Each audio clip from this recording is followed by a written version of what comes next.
தமிழக காவல்துறை மீது மிகுந்த மதிப்பு வச்சிருக்கோம், மரியாதை வச்சிருக்கோம். ஆனா அண்மை கால செயல்பாடுகள் ரொம்ப இழிவா இருக்கு, ரொம்ப கேவல கட்டத்தனமா இருக்கு. நீங்க வீழ்த்தணும்னா நெஞ்சில குத்துங்க, முதல்ல குத்தாதீங்க. உங்க டாடி, உங்க நைனா மு கருணாநிதி ஒரு உரையாற்றினார். சரி, ஆம்ஸ்டாங் கத்தி எடுத்தாருன்னு வச்சுக்கிறோம் ஒரு வாதத்துக்கு. மதுரையில மூக்க அழகின்னு ஒருத்தர் இருக்காரு, உப்பு சத்தியாகிரகம் பண்ணாரு. அவர் என்ன பண்ணாரு? உங்க நைனா 42 வருஷத்துக்கு முன்னாடி இதே சட்டமன்றத்தில் கேட்ட கேள்வியை இன்னைக்கு வள்ளுவர் கோட்டத்தில் நாம் தமிழர் கட்சி பிள்ளைகள் எங்கள் சீமானின் தலைமையில உங்ககிட்ட கேட்கிற பதில் இருக்கா? காவல்துறை, உளவுத்துறை எல்லாமே மக்களுக்கானது. திமுக கட்சிக்கு வேலை செய்யறது வேலை இல்ல. திமுக விமர்சிச்சா உனக்கு என்ன விളിக்குது? அண்ணானா இப்ப திமுக காரங்க பேச உதயானா இன்பானா கிடையாது. திமுகவை தொடங்கி அறிஞர் அண்ணா எழுதின ஆரிய மாயை. ஐயா சுபையா பாண்டியன் ரோசமும் மானமும் சூடும் சுரணையும் கொண்டவர். எங்க போனாரு? அப்படி மெல்லிய குரல்ல பேசுவீங்களே, பேச வேண்டியதானே? ரகுபதி சொல்றாருங்க, அது மட்டும் சொல்லலாங்க. அண்ணாவுக்கு, பெரியாருக்கு, அம்பேத்கருக்கு சமூக நீதியில முன்னோடியே ராமருங்கிறார். ஏன்டா கண்டிக்கல? செல்லமா தட்டுவீங்கடா, செல்லமா கூட தட்டுங்கடா. ஏன் வாய் திறக்க மாட்டேங்கிறீங்க?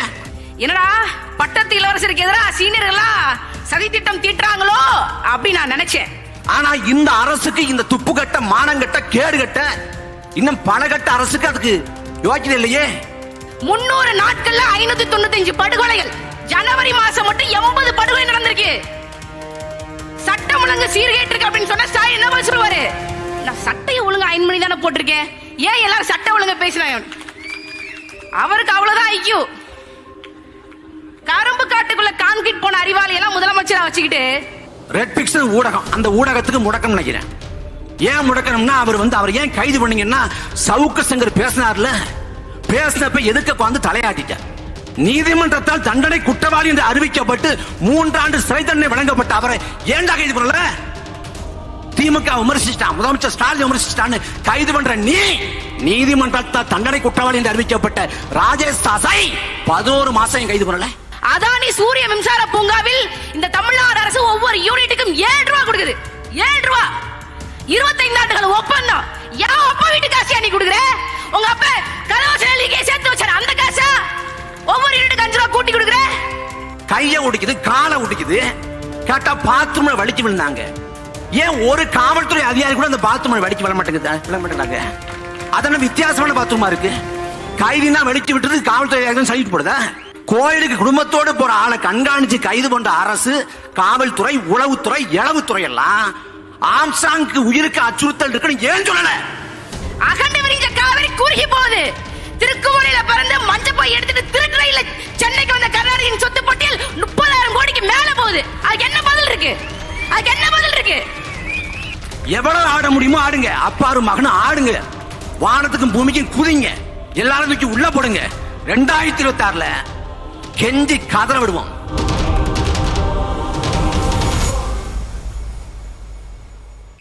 அநீதிக்கு எதிரான பெருநிகழ்வில் பங்கெடுத்துக் கொண்டிருக்கிற தாய் தமிழ் சொந்தங்கள் அனைவருக்கும் பணிவான வணக்கம். குடிமக்களுக்கு பேச்சுரிமை, எழுத்துரிமை போல நடமாடும் உரிமை அடிப்படையான ஒரு உரிமை. ஆனால் ஆளக்கூடிய திமுகவின் 3 ஆண்டுகள் ஆட்சியில் நடமாடும் உரிமைக்கு குந்தகம் விளைவிக்கப்பட்டிருக்கிறது. தமிழ்நாடு முழுமைக்கும் தொடர்ச்சியான படுகொலைகள், வன்முறைகள், ஆணவ கொலைகள் என்று தொடர்ச்சியாக நடக்கிறது. ஆனால் ஆளக்கூடிய அரசு கொஞ்சம் கூட கூச்சநாச்சம் இல்லாத, அற உணர்ச்சி இல்லாத அரசாக இருந்து கொண்டிருக்கிறது. நாம் கண்முன்னே பார்க்கிறோம். கள்ளச்சாராய மரணம் 66 பேர் இறந்து போயிட்டாங்க. 2000 தொடக்கத்தில் 2004, 2003 இந்த காலகட்டத்தில் கள்ளச்சாராய மரணம், கண் பார்வை போச்சு அப்படின்னு கேள்விப்பட்டோம். ஆனா அதுக்கு பிறகு கடந்த 2023 கடந்த ஆண்டு 23 பேர் இறந்து போனாங்க. அப்ப ஐயா ஸ்டாலின் சொன்னாங்க, நாங்க ஒரு அதிகாரியை கூட சும்மா விட மாட்டோம், இரும்புக்காரன் கொண்டு ஒடுக்குவோம். இரும்புக்காரன் கொண்டு ஒடுக்குனாரு. இனி கள்ளச்சாராய மரணம் நிகழாதுன்னாரு. இப்ப 2024ல 66 பேர் செத்து போயிட்டாங்க. மறுபடியும் ஐயா சொல்றாங்க, இரும்புக்காரன் கொண்டு ஒடுக்குவோம். இந்த இரும்பு கரத்தை வச்சு ஒரு பேர்ச்சம்பளம் கூட வாங்க முடியாது. இரும்புக்காரன் கொண்டு ஒடுக்குவோம். யார ஒடுக்குறீங்க? பஞ்சு மிட்டாய் விற்கிறவன, கிளி சோசியம் பார்க்கறவன, யூடியூப்ல வீடியோ போடுறவன, பேஸ்புக்ல கருத்து போடுறவன, ட்விட்டர்ல எழுதுறவன, இவனை தான் ஒடுக்கிறது. உளவுத்துறை காவல்துறைக்கு வேலை என்ன? மக்களுக்காக பணி செய்வது உளவுத்துறை காவல்துறை வேலையா? குற்றவாளிகளை நோட்டமிடுவது உளவுத்துறை காவல்துறையின் வேலையா? திமுக யார் விமர்சிக்கிறான்? அவன் யார்கிட்ட பேசிட்டு இருக்கான்? அதை நோட்டமிடு, அதை கண்காணி. எப்ப வாய்ப்பு வரும், எப்ப வழக்கு போடலாம், எப்ப உள்ள தள்ளலாம்னு எதிர்பார்த்திருப்பது திமுகவின் வேலையா? காவல்துறை உளவுத்துறையின் வேலையா? என்னையே பெரிய அடக்குமுறை நாங்க எதிர்க்கிறோம், கண்டிக்கிறோம். ஆனா என்னையே அதிகாரிகள் அவங்க நடத்துற விதம் ரொம்ப பண்பா நடத்துறாங்க, கண்ணியம் நடத்துறாங்க, நாரியம் நடத்துனாங்க. தமிழக காவல்துறை மீது மிகுந்த மதிப்பு வச்சிருக்கோம், மரியாதை வச்சிருக்கோம். ஆனா அண்மை கால செயல்பாடுகள் ரொம்ப இழிவா இருக்கு, ரொம்ப கேவல கட்டத்தனமா இருக்கு. நீங்க வீழ்த்தணும்னா நெஞ்சில குத்துங்க, முதல குத்தாதீங்க.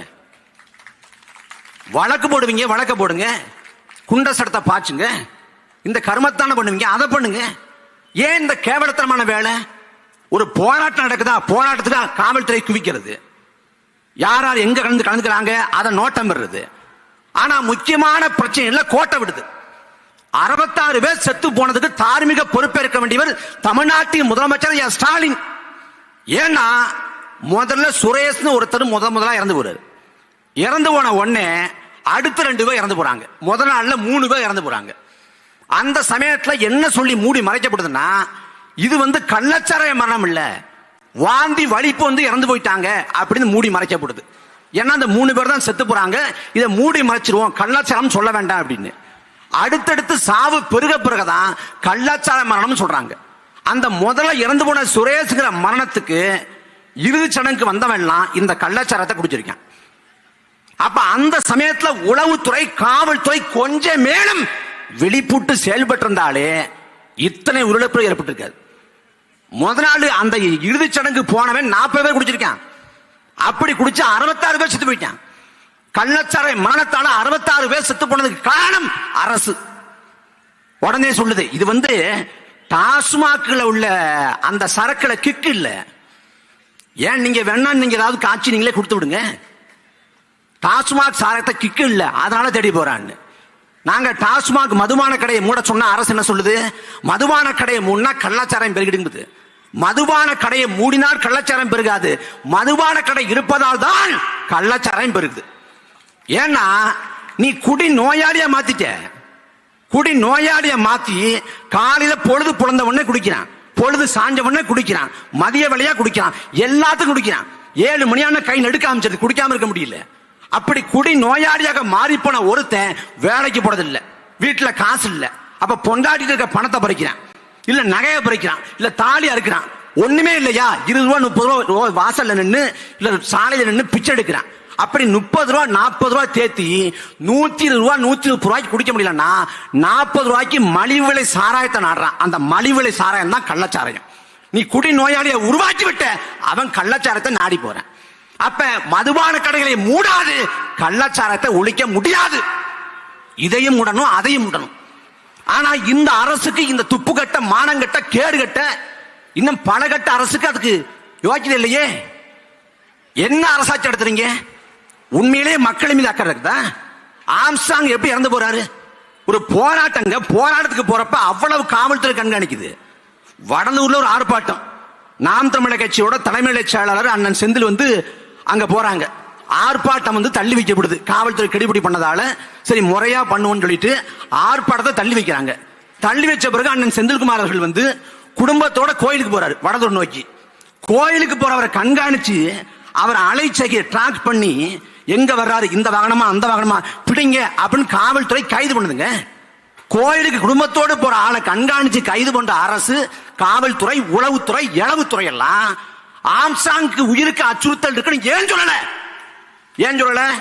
60 ஆண்டுகள திராவிட ஆட்சியில இந்த தலைநகர்ல ஒரு தேசிய கட்சியோட மாநில தலைவர் கொலை செய்யப்படுவது இதுதான் முதல் முறை. அப்ப இதுக்கு யார் பொறுப்பேற்கணும் கேட்டா சமூக வலைதளங்கள் உட்கார்ந்துகிட்டு ஆம்ஸ்ட்ராங் அவர் கட்ட பஞ்சாயத்து பண்ணாரு, ரவுடிசம் பண்ணாரு, அதனால கத்தி எடுத்தவனு கத்தியால தான் ஜாவு. சரி ஆம்ஸ்ட்ராங் கத்தி எடுத்தாருன்னு வச்சுக்கிறோம் ஒரு வாதத்துக்கு. மதுரையில மூக்க அழகின்னு ஒருத்தர் இருக்காரு, உப்பு சத்தியாகிரகம் பண்ணாரு. அவர் என்ன பண்ணாரு, நாளைக்கு ஒரு பாதுகாப்புக்கு ஒரு குந்தகம் விட வச்சா, ஒரு பாதுகாப்பு ஏற்பட்ட இதே பதில் சொல்லுவியா? ஒரு தண்டனை குற்றவாளி 10 கொலை பண்ண ஒரு தண்டனை குற்றவாளியாக இருந்தாலும் கூட அவன் சிறைக்குள்ள அடைக்கப்பட்டால் கூட அவனுக்கான பாதுகாப்பை உறுதிப்படுத்தணும். அதுதான் அரசு, அதுதான் பொறுப்பு, அதான் கடமை. நீ வீதியில உழவு விட்டுட்டு வெட்டி கொலை செய்ய விட்டுட்டு ரவுடிகள் பெருகி கொண்டிருக்கிறாங்க. நாங்க ரவுடிகள் புரிகிற மொழியில பேசுவோம், நீ சட்டத்தின் மொழியில பேசு, வேற எந்த மொழியும் பேச வேண்டாம். ரவுடிகள் புரிகிற மொழினா அவன் கையை ஒடிச்சான் நீ கையை ஒடிக்கிறதா, அவன் பாத்ரூம்ல விழுந்தான்னு சொல்லிட்டு கையை ஒடிக்கிற. எங்கேயாவது இந்த கொடுமை இருக்கா? ஐயா ஸ்டாலின் சொல்றாங்க மிஸ்ஸா காலத்துல காவல்துறையால துன்புறுத்தப்பட்டன்னு. இன்னைக்கும் காவல்துறை துன்புறுத்துது, கையை ஒடிக்குது, காலை ஒடிக்குது. கேட்டா பாத்ரூம்ல வலிச்சு விழுந்தாங்க. ஏன் ஒரு காவல்துறை அதிகாரி கூட அந்த பாத்ரூம்ல வலிச்சு விழ மாட்டேங்கிறாங்க?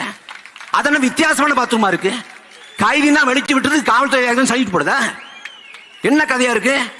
என்ன காவல்துறை இதை வேலை செய்யும், காவல்துறை வேலை செய்யும், பல்ல புடுங்கும், கையை ஒடிக்கும், காலை ஒடிக்கும், எல்லாத்தையும் பண்றது காவல்துறை. இதை எப்படி அனுமதிக்க முடியும்? ரவுடி உருவாயிட்டான், பிரபல ரவுடி. எப்படி ரவுடி ஆகுறான்?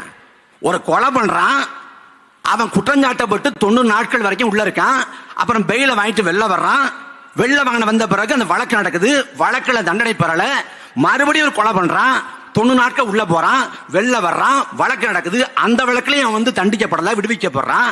இப்படி தொடர்ச்சியாக பல கொலைகளை செய்துவிட்டு எந்த கொலை வழக்கும் தண்டிக்கப்படாத ஒருவன் அந்த கொலையை, அந்த வன்முறையை தனக்கான தொழில் வாய்ப்பாக பயன்படுத்தினான்.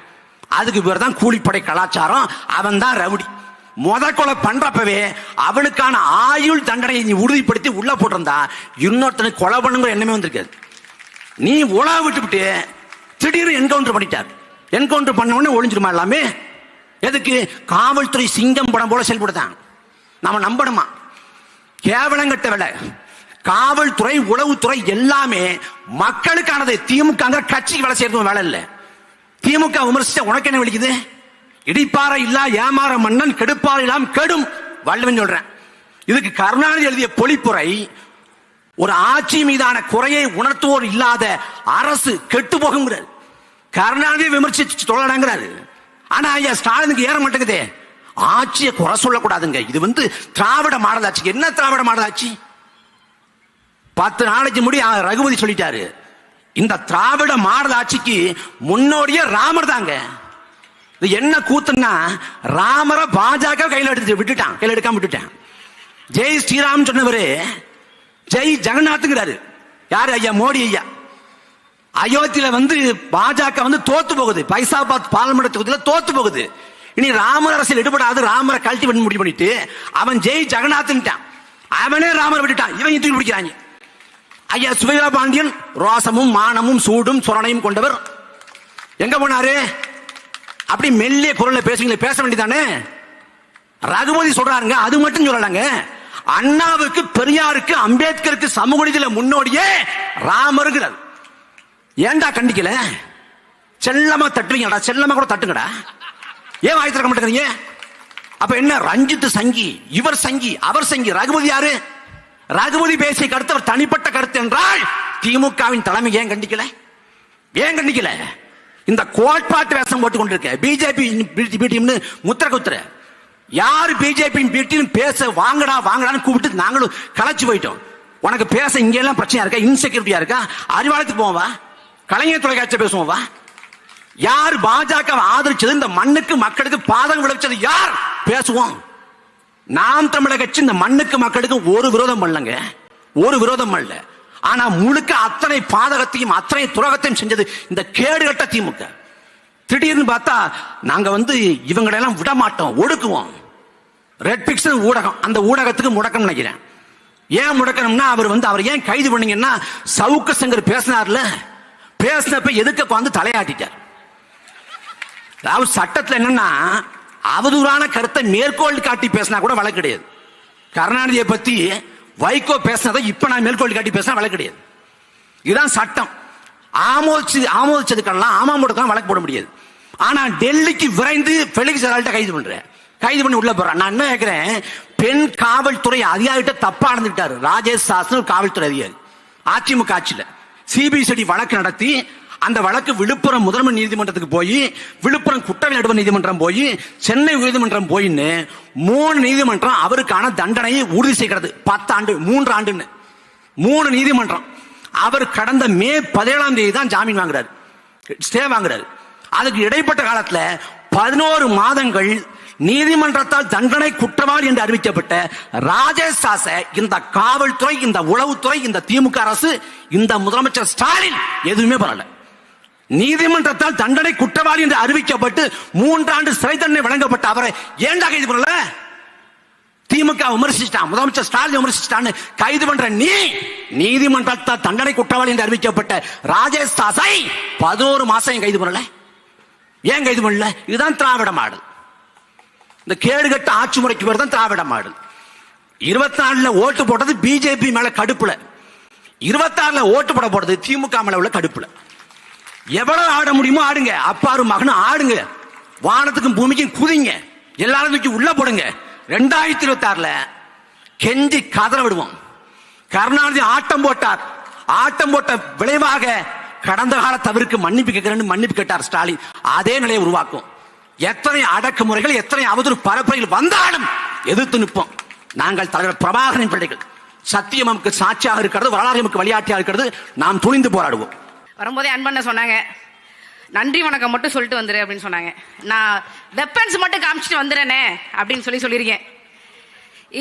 இந்த வெப்பன் கள்ளச்சாராயம் காய்ச்சுகின்ற திமுக காரன் கையில் இருக்கக்கூடிய வெப்பன் இல்ல. கஞ்சா கடத்துற திமுக பயன்படுத்துற வெப்பன் இல்ல. இது வேற எந்த மாதிரியான வெப்பன்? இது நாம் தமிழர் கட்சியின் வெப்பன். புத்தகங்களே நாம் தமிழர் கட்சியின் வெப்பன்ஸ். இந்த 2 புத்தகத்தை வச்சுதான் இன்னைக்கு இந்த கண்டன ஆர்ப்பாட்டத்தில் நான் பேச போறேன். என்ன கொஞ்சம் அனுமதிங்க. இந்த கண்டன ஆர்ப்பாட்டம் திமுக அரசாங்கத்திற்கு எதிராக இருந்தாலும் இந்த நேரத்தில் தமிழ்நாட்டின் சட்டத்துறை அமைச்சர் மாண்புமிகு ரகுபதி அவர்களுக்கு ஒரு நன்றியை தெரிவித்துக் கொள்வதற்கு நாங்கள் கடமைப்பட்டிருக்கோம். ஏன்னா அவர் தான் ஒத்துருக்கிறார். என்ன, ஸ்டாலின் தலைமையிலான இந்த திராவிட மாடல் ஆட்சி, இந்த திராவிட மாடல் ஆட்சிக்கு ராமர் தான் முன்னோடி அப்படின்னு சொல்லியிருக்கிறார். இதை கேட்டபோது எனக்கு பகிர்ந்து இருந்தது. என்னடா, பட்டத்து இளவரசருக்கு எதிராக சீனியர்கள்லாம் சதி திட்டம் தீட்டுறாங்களோ அப்படின்னு நான் நினைச்சேன். ஏன்னா ஐயா ஸ்டாலின் அவர்கள் என்ன படிச்சிருக்காங்க, எப்படி படிச்சிருக்காங்க தெரியும். ஆனா சட்டத்துறை அமைச்சர் ரகுபதி அவர்கள் அண்ணாவை படிச்சிருப்பாரு. நான் இந்த கையில் வச்சிருக்கிற புத்தகம் ஆரிய மாயை, அறிஞர் அண்ணா எழுதின ஆரிய மாயை. அண்ணானா இப்ப திமுக காரங்க பேச உதயானா இன்பானா கிடையாது. திமுகவை தொடங்கி அறிஞர் அண்ணா எழுதின ஆரிய மாயை. இந்த புத்தகத்துல 29 பக்கத்துல போட்டிருக்கு. ராமாயணமும் பாரதமும் மனு தர்ம சாஸ்திரமும் வட இந்தியாவின் கீழ்ப்பகுதியில் எழுதப்பட்டது. இந்த 3 நூல்களும் அவற்றிலிருந்து பிறந்த கிளை நூல்களும் தமிழகத்திற்கு புறம்பானவை என்று அறிஞர் அண்ணா அவர்கள் ஆரிய மாயையில பதிவு செஞ்சிருக்கிறார். இதே கருத்தை தான் நாங்கள் வலியுறுத்துகிறோம். ராமரை முன்னோடியாக வைத்திருக்கக்கூடிய இந்த திராவிட மாடல் ஆட்சி, ஸ்டாலினின் ஆட்சி தமிழகத்திற்கு புறமானது என்பதை சட்டத்துறை அமைச்சர் ரகுபதி அவர்கள் தைரியமாக சொன்னதற்கு நாங்கள் நன்றியை தெரிவித்துக் கொள்கின்றோம். என்ன கொடுமை பாருங்க, என்ன கொடுமை பாருங்க. தமிழ்நாட்டின் தலைநகரத்தில் தேசிய கட்சியின் மாநில தலைவரை படுகொலை செஞ்சுட்டு போயிட முடியும். இந்த ஆண்டு ஆரம்பிச்சதுல இருந்து 2021 விடுங்க, 22 விடுங்க, 23 விடுங்க, 2024 ஆரம்பிச்சதுல இருந்து 300 நாட்கள்ல 595 படுகொலைகள். ஜனவரி மாசம் மட்டும் 80 படுகொலை நடந்திருக்கு. சட்டம் ஒழுங்கு சீர்கேட்டு இருக்கு அப்படின்னு சொன்னா ஸ்டாலின் என்ன பதில் சொல்லுவாரு? நான் சட்டையை ஒழுங்கு அயன் பண்ணி தானே போட்டிருக்கேன், ஏன் எல்லாரும் சட்ட ஒழுங்கு பேசுறாங்க? அவருக்கு அவ்வளவுதான் ஐக்கியூ. கரும்பு காட்டுக்குள்ள கான்கிரீட் போன அறிவாளி எல்லாம் முதலமைச்சரா வச்சுக்கிட்டு கொடுமைங்க, இதெல்லாம் கொடுமை. நம்ம தலையெழுத்து. திமுக சொல்றான், திமுக காரங்க சொல்றாங்க ஸ்டாலினின் தலைமையிலே தமிழகம் பொற்கால ஆட்சியில், பொற்கால ஆட்சியா கொலைக்களம், இலை உதிர் காலம் பார்த்திருக்கோம். இங்க தலை உதிர்து, தலை உதிர் காலமாக ஸ்டாலின் ஆட்சி இருக்கிறது. யார் மறுப்பாங்க? நான் கூட சின்ன வயசுல பழைய படங்கள்லாம் பார்ப்பேன். 1000 தலை வாங்கி அபூர்வ சிந்தாமணிலாம் வரும். இப்படி இல்லாம போய் சொல்லுவாங்க அது எப்படி ஒருத்தன் 1000 தலை வாங்க முடியும் அப்படின்னு நான் நினைப்பேன். ஆனா 1000 தலை வாங்கிய அபூர்வ சிந்தாமணிக்கு வாழும் உதாரணமாக வாழ்ந்து கொண்டிருக்கிறார் தமிழ்நாட்டின் முதலமைச்சர் ஐயா ஸ்டாலின் அவர்கள். இந்த ஆண்டுல மட்டும் 600 தொற்றுக்கு போறதுக்குள்ள 1000 தலை வாங்கி அபூர்வ சிந்தாமணியாக மாறி விடுவார். கொடுமை. மின்கட்டண உயர்வு. எல்லாரும் திமுக இருக்கிறவங்க ஒரு மூலை இல்ல, நமக்கெல்லாம் ஒரு மூலை வச்சு ஆண்டம் படைச்சிருக்காங்க. ஆனா திமுக காரங்க மட்டும் 5-6 மூலையை வந்து இந்த மண்ட ஓட்டுகளை வச்சு ஆண்டம் படைச்சிட்டான். ஈபி வந்து நஷ்டத்துல போகுதுங்க. எவ்வளவு நஷ்டத்துல போகுது? 10 வருஷத்துக்கு முன்னாடி ஈபி ஒவ்வொரு ஆண்டுக்கும் நிதி இழப்பாக 19,000 கோடி இழப்பீடு கணக்கு காட்டினாங்க. இப்போ 2022-23 நிதியாண்டுல 1.25 லட்சம் கோடி நிதி இழப்பாக ஈபி காட்டுது. சரி, 10 ஆண்டுகளுக்கு முன்னாடி தமிழ்நாடு மின்சார வாரியத்தின் கடன் 44,000 கோடி இருந்தது. இப்போ 1,60,000 கோடி. அது எப்படி ராஜா? தமிழ்நாட்டு மக்களுக்கு மின்சாரத்தை கொடுக்கக்கூடிய மின்சார வாரியத்தின் நிதி இழப்பு அதிகரிச்சுட்டே இருக்கு, வட்டி அதிகரிச்சுட்டே இருக்கு. ஆனா திமுக காரர்கள் ஸ்டாலின் குடும்பத்தினுடைய சொத்து பட்டியல் இந்த 10 ஆண்டுகள் அதிகரிச்சுட்டே போகுது. அதுக்கு என்ன காரணம்? அகண்ட விரிஞ்ச காவிரி குறுகி போகுது. திருக்குவளையில பிறந்து மஞ்சப்பை எடுத்துட்டு திருட்டுறையில சென்னைக்கு வந்த கருணாநிதியின் சொத்து பட்டியல் 30,000 கோடிக்கு மேல போகுது. அதுக்கு என்ன பதில் இருக்கு? அதுக்கு என்ன பதில் இருக்கு? நிதி இழப்பு ஏற்படுது உங்களுக்கு. உண்மையிலே நிதி இழப்பு ஏற்படுது. கமுதியில அதானி சூரிய ஒளி வச்சு மின்சாரம் தயாரிக்கிறான். வெளி மார்க்கெட் பிரைஸ் ஒரு யூனிட்டுக்கு வேற 2 ரூபாய் இருந்து 3 ரூபாய் தான். ஆனா அதானி ஏதோ பொண்ணை வச்சு ஏதோ மின்சாரம் தயாரிக்கிறான்னு தெரியல. அதானி சூரிய மின்சார பூங்காவில் இந்த தமிழ்நாடு அரசு ஒவ்வொரு யூனிட்டுக்கும் 7 ரூபாய் கொடுக்குது. 7 ரூபாய். 25 ஆண்டுகள் ஒப்பந்தம். ஏன் அப்பா வீட்டு காசு நீ கொடுக்குற? உங்க அப்பா கலவசலிக்கே சேர்த்து வச்சாரு அந்த காசா ஒவ்வொரு யூனிட்டுக்கு 5 ரூபாய் கூட்டி கொடுக்குற? தமிழ்நாட்டு மக்கள் உண்மையாக நேர்மையாக உழைத்து செலுத்திய வரி பணம் எங்க கிட்ட ஆட்சி வருதுன்னு வச்சுக்கோ, அதானி தமிழ்நாட்டிலிருந்து ஓட ஓட விரட்டி அடிப்போம். இந்தோனேஷியால இருந்து தரக்குறைவான நிலக்கரியை வாங்கி அதை நம்ம கிட்ட 3 மடங்கு விலைக்கு வித்துட்டான் அதானி. அவன் மேல ஒரு வழக்கு, ஒரு நடவடிக்கை எடுக்க துப்புல. இந்த 10 நாட்கள்ல அதானி வந்திருக்காப்ல. வந்துட்டு அவர் யார தெரியுமா பார்த்தாப்ல? மாப்ள சார். பேரே மாப்ள சார் தான். என்ன உங்க அப்பா அம்மா பேரே வைக்கலையா? எதுக்கா போறாங்க? எல்லாரும் நினைச்சிட்டு இருக்கீங்க காட்டுப்பள்ளி துறைமுகத்துக்காக பார்க்கணும். நோ, அதெல்லாம் இல்ல. பட்ஜெட்ல நிர்மலா சீதாராமன் சொல்லியிருக்காங்க, இனிமேல் அணுவை வைத்து மின்சாரம் தயாரிக்கக்கூடிய அணுமின் ஆலயத்தையும் தனியார்களை எடுத்து நடத்தலாம் என்கின்ற ஒரு சட்டத்தை, ஒரு திட்டத்தை பட்ஜெட்ல நிர்மலா சீதாராமன் சொல்றாங்க. அதானி 44,000 கோடியை வச்சுக்கிட்டு இந்த மாப்பிள சார பார்க்க வந்திருக்கிறான். நான் தனியார் முதலாளி அதானி, நான் அணுமின்னை வைத்து தனியார் மின்சாரம் தயாரிக்க போறேன், எனக்கு அனுமதி தாங்க அப்படின்னு சொல்லி இங்க இருக்கக்கூடிய மின்சாரத்துறை அமைச்சர் முத்துசாமியை பார்க்கல, மாப்பிள சார பார்க்க வந்திருக்கிறாங்க. ஆட்சி அதிகாரம் யார்கிட்ட இருக்கு தெரியுமா? இவங்க கிட்ட தான் இருக்கு. இந்த நேரத்தில் ஐயா ஸ்டாலின் அவர்களுக்கு நான் சொல்ல கடமைப்பட்டது ஒன்னே ஒண்ணுதான். 1982 பட்ஜெட் கூட்டத்தில் உங்க டாடி, உங்க நைனா மு கருணாநிதி ஒரு உரையாற்றினார். மின்சார உற்பத்தியை இனிமேல் தனியாரே செய்யலாம், அது லாபகரமாக இருக்குமே ஆனால், ஆதாயம் தரத்தக்க அளவில் இருக்குமே ஆனால் தனியார் மின்சார உற்பத்தியை செய்வதற்கு அனுமதிக்கப்படுவார்கள் என கவர்னர் உரையிலே உரிமை வழங்கப்பட்டிருக்கிறது. இப்படியே சென்றால் இது எந்த வகையிலே தேசியமய கொள்கைக்கு பொது உடைமை கொள்கைக்கு உடைமைகள் அரசின் பொது உடைமைகளாக ஆக்கப்பட வேண்டும் என்ற கொள்கைக்கு ஆக்கமும் ஊக்கமும் தரத்தக்கவை என்பதை ஆட்சியாளர்கள் சிந்திச்சு பார்க்க வேண்டும் என்று உங்க நைனா 42 வருஷத்துக்கு முன்னாடி இதே சட்டமன்றத்தில் கேட்ட கேள்வியை இன்னைக்கு வள்ளுவர் கோட்டத்தில் நாம் தமிழர் கட்சி பிள்ளைகள் எங்கள் அண்ணன் சீமானின் தலைமையில் உங்ககிட்ட கேட்கிறோம். பதில் இருக்கா? இதுல 10 கண்ணன் இருக்கு. எங்க அன்பனை சொன்னாங்கிறதுக்காக முடிச்சுட்டு போறேன். பேரு கலைஞர் தொடுத்த கணைகள் எம்ஜிஆர் வீழ்த்திச்சா இல்லையான்னு தெரியாது, ஆனா வந்து சேர வேண்டிய இடத்துக்கு பத்திரமா வந்து சேர்ந்துருச்சு. இனிமேல் நாங்க தொட்டுக்கிற கணைகளுக்கு நீங்க பதில் சொல்லித்தான் ஆகணும் ராஜா, பதில் சொல்லித்தான் ஆகணும். சொல்ல வைப்போம். என்ன என்ன பண்ணிடுவீங்க? எங்க அண்ணன் பேர சொல்ல மாட்டீங்க. என்ன அவர் பத்தலையாமா, நாம் தமிழர் கட்சியின் தலைமை ஒருங்கிணைப்பாளர் சீமான் அப்படின்னு சொல்ல மாட்டாராமா. மாண்புமிகு தமிழ்நாட்டின் முதலமைச்சர் திரு சீமான் அவர்களே என்றுதான் ஸ்டாலின் அவர்கள் எங்க அண்ணன் சீமான் அவர்களை பேசுவேன். சீமான் அவர்கள் பேரை சொல்லணும் அப்படின்னா இப்படிதான் பேசுவேன்.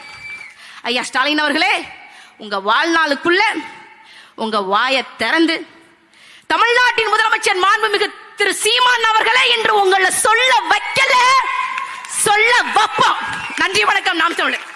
இந்த பேனரை பார்க்கும்போது முதல்ல பார்த்தீங்கன்னா கள்ளச்சாராய உயிரிழப்புகள், போதைப் பொருள் புழக்கம், அப்படியே மேலே பார்த்தீங்கன்னா படுகொலைகள். அதை பார்த்தாலே நமக்கு என்ன தோணுது? இங்கிருந்து தான் அங்க போக முடியுது இல்லையா? இந்த போதைப் பொருட்களாலும் இந்த கள்ளச்சாராயத்தினாலும் தான் நம் நாடு அப்படி அவதிப்பட்டு கொண்டிருக்கிறது. அப்ப அதற்கு தலைமை யார் வகிக்கிறாங்க? கண்டிப்பா இன்னைக்கு தமிழ்நாட்டை ஆண்டுட்டு இருக்க நம்மளோட டிஎம்கே கட்சி தானே. கள்ளச்சாராயத்தை எத்தனை இடத்துல கள்ளச்சாராயத்தினால இப்ப பாதிப்பு. சாராய கடைகளை எடுத்து நடத்துறவங்க யாரு? இங்க ஒரு எக்ஸாம்பிளுக்கு சென்னையவே எடுத்துப்போம். எத்தனை இங்க இருக்கிற ஏரியால எத்தனை ரவுடிசம் ஏரியா எத்தனைகள் இருக்கு. அதை சரிப்படுத்தி சீர்படுத்த அங்க உள்ள குழந்தைகளை அவர்களுடைய வாழ்க்கையை மாற்றி அமைக்க, அவர்களுடைய எண்ணத்தை மாற்றி அமைக்க எந்த அரசு முன் வந்தது இது வரைக்கும்? அப்படியே இந்த மாதிரியான கொலையாளிகள் உருவாக மாட்டாங்க. வீரப்பனார் அவருடைய மகள் என்னை சொன்னாங்க கிரிமினல் பேக்ரவுண்ட் அப்படின்னு. நான் ஒன்னு சொல்லிக்கிறேன். ஆமா, நான் ஒரு வீர தமிழ்நாட்டின் போராளியின் பிள்ளைதான், ஆயுதமேந்திய போராளியின் பிள்ளைதான். ஆனா நீங்க ஒரு விஷயத்துல தோத்துட்டீங்க. ஒரு ஆயுதம் ஏந்தி மக்களுக்காக நின்ற போராளியை கொண்டு வந்து சட்டத்துக்கு முன்னாடி நிக்க வைக்கிறதுக்கு நீங்க தோத்துட்டீங்க.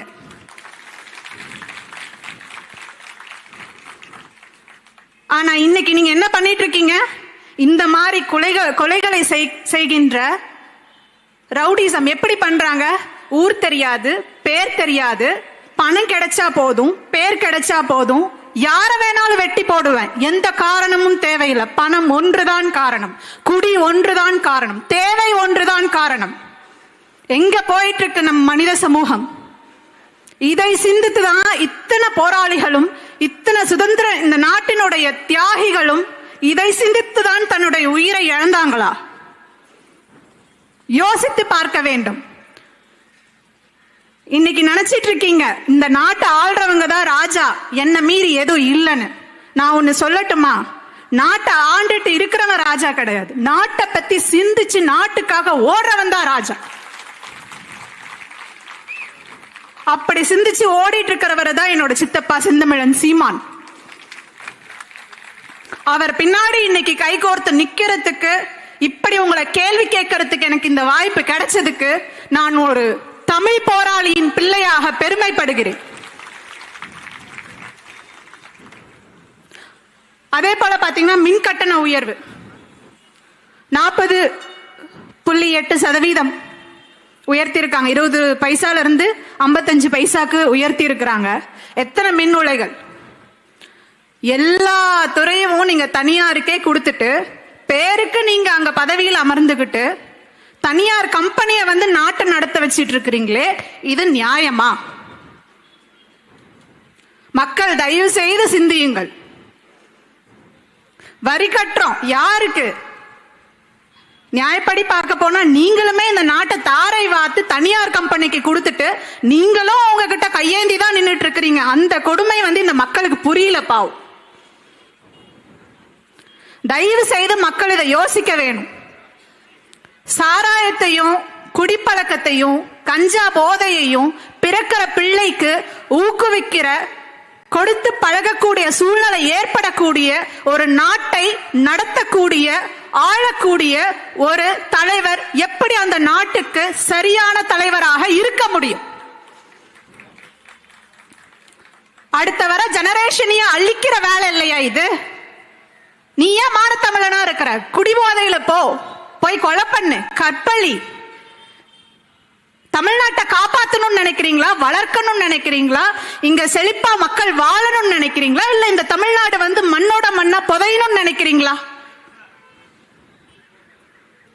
தயவு செய்து யோசிப்போம் மக்களே. நீங்க நினைச்சிட்டு இருக்கலாம் 1000 போராளிகளை வந்தா போலீஸுகளை ஏவி விட்டு கொன்னுடலாம், இல்ல இந்த மாதிரி என்னோட ஆம்ஸ்ட்ராங் நம்மளோட ஆம்ஸ்ட்ராங் அண்ணாவை கொன்ன மாதிரி மறைமுகமா இந்த மாதிரி ரவுடிகளை ஏவி விட்டு கொன்னுடலாம்.